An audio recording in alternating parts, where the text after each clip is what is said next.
1850 ମସିହା ଜଗତସିଂହପୁର ଜିଲ୍ଲାର ବୀରଭଦ୍ରପୁର ଗ୍ରାମରେ ଗୋପବନ୍ଧୁ ଜେନା ନାମକ ଗୋଟେ ଲୋକ ବାସ କରୁଥିଲା। ତାଙ୍କର ଗୋଟିଏ ବୋଲି ପୁତ୍ର ଥିଲା, ତାର ନାମ କେଶବ। ସେ ବହୁତ ଗରିବ ଶ୍ରେଣୀର ଲୋକ ଥିଲେ। ବହୁତ କଷ୍ଟରେ କେଶବ ହଷ୍ଟେଲରେ ରହି ପାଠ ପଢ଼ୁଥିଲା। କଲେଜର ପ୍ରିନ୍ସିପାଲଙ୍କ ଝିଅ କେଶବକୁ ପ୍ରେମ କରି ବସିଲା। ସେହି କଥା ଜାଣିପାରି ପ୍ରିନ୍ସିପାଲ କେଶବକୁ ସେହିଦିନ ରାତିରେ ହଷ୍ଟେଲରେ ମାରିଦେଲା। ତେଣୁ ଆଜି ବି କେଶବର ଆତ୍ମା ହଷ୍ଟେଲ ଚାରିପାଖ ଘୁରି ବୁଲୁଛି।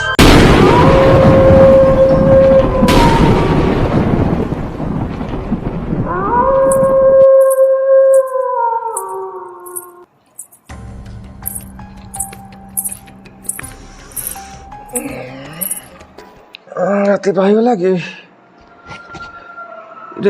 କାହ୍ନା?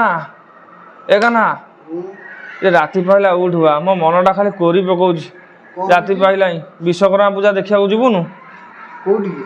ଆମ ପାରାଦ୍ୱୀପରେ ବିଶ୍ୱକର୍ମା ପୂଜା ହେଉଛି। ଆମେ ଏ କାଳ କୋଠରୀ ଭିତରେ ଯେମିତି ବନ୍ଦୀ ଜୀବନ ଯାପନ କରୁଛୁ। ମୋ ମନ ଖାଲି କୋରି ପକଉଛି ଭିତରେ ଭିତରେ ପୂଜା ଟିକେ ଦେଖିବାକୁ ଯିବି ବୋଲି। ତୁ ରାତି 12ଟା 20ରେ ଉଠିଲୁ? ରାତି 12ଟା ହେଲାଣି। ସକାଳେ ହେଇନି ତୁ ବିଶ୍ୱକର୍ମା ପୂଜା ଦେଖିବାକୁ ଯିବୁ? ହଁ, ଆଇଲେ ତ ମୋତି ଆସିବା ଟିକେ ବାହାରୁ। ତୁ ଯା, ମୁଁ ଯିବି। ଆ ଟିକେ ଉଠିକି ଆସେ ଆସେ। ତୁ ଯା। ଯାଉ ଆନନ୍ଦ, ଯାଉ ତା ହଷ୍ଟେଲରେ ଆନନ୍ଦ ଟିକେ ଆସ, ମୋତି ଉଠି ଆସିବା। ହଉ କାହ୍ନା, ଆଇଲେ ତ ମୋତି ଆସିବା ବାହାରୁ। ଏ ଆସେ ଆସେ।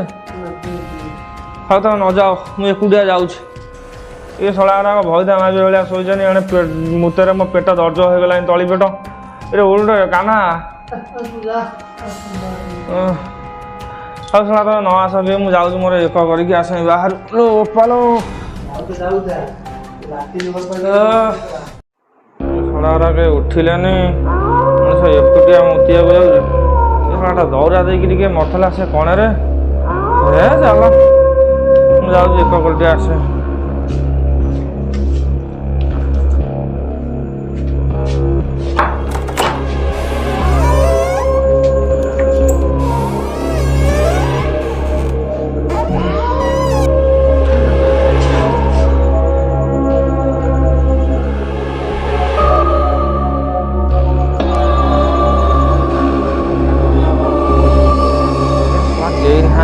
ଇଏ ବୋଧେ ମୋ ମନର ଭ୍ରମ ଥିଲା।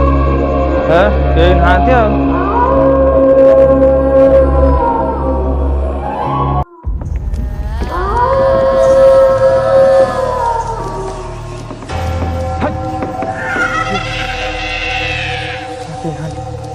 ଶଳା ଆଉ ସମ୍ଭାଳି ହବନି, ଆଉ ଏଇଠି ଛାଡ଼ିଦବା ଆଉ।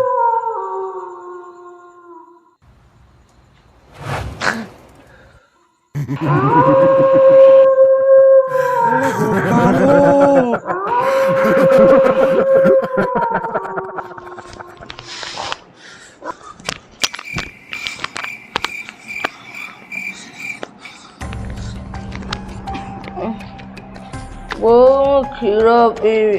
ଏ ହଷ୍ଟେଲ କ୍ଷୀର କିଏ ଦବ? ଟୁଟୁଇ କ୍ଷୀର ଟିକେ ନାଇଁ, ମୁଁ ଏକା ଯିବି।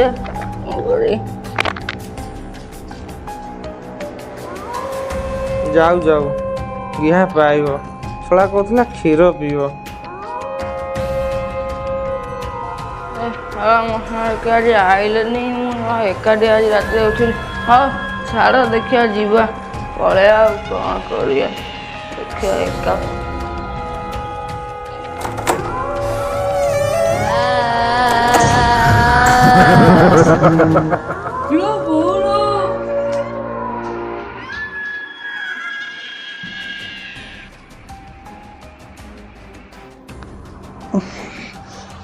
ପାଣି ଟିକେ ପିଆ। ଭୋ କ'ଣ ଦଉଛି? ଓଦା ଓଦା କ'ଣ ଲାଗୁଛି?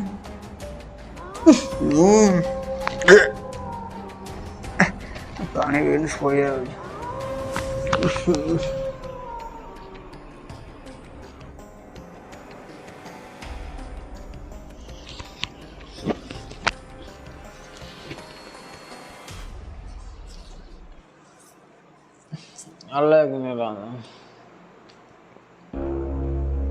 এইটে বাহারে যান পুকুর পানি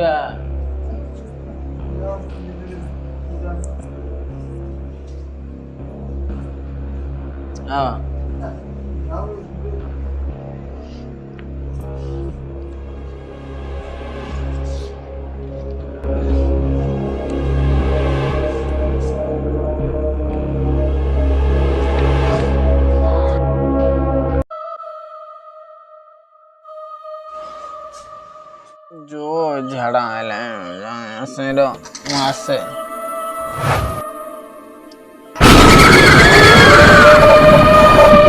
गोपाल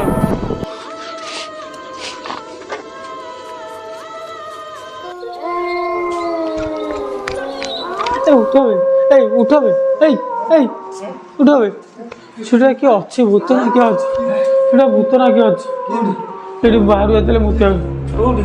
ଏଇ ବାହାରେ ମୁଁ ବି ବାହାରକୁ ଯାଇଥିଲି, ମୁଁ ବି ଭୂତ ଦେଖିଛି।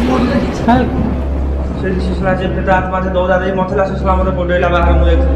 ହାଁ ହଁ ଆପଣଙ୍କୁ ଝାଡ଼ା ସେ ପ୍ୟାଣ୍ଟ ରଖି ଦେଇଛି ପ୍ୟାଣ୍ଟ ରଖି ଦେଇଛି ସମସ୍ତେ ଏଠି ଠାକୁରଙ୍କ ନାମ କର। ସେ ଭୂତ କେତେବେଳେ କୋଉ ମୁହୂର୍ତ୍ତରେ ଆସିପାରିବ ସମସ୍ତେ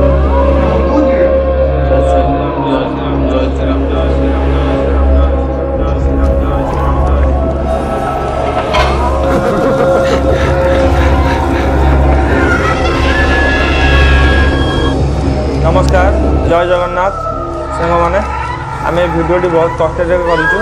यदि भिडियोटी भल लगी आमको चैनल को सब्सक्राइब करेंगे, लाइक करेंगे, शेयर करेंगे। आदि भूल थी कि ठीक थी कमेंट माध्यम निश्चित जनइबे। आ पार्ट 2 देखा अपेक्षा करूँ। जय जगन्नाथ।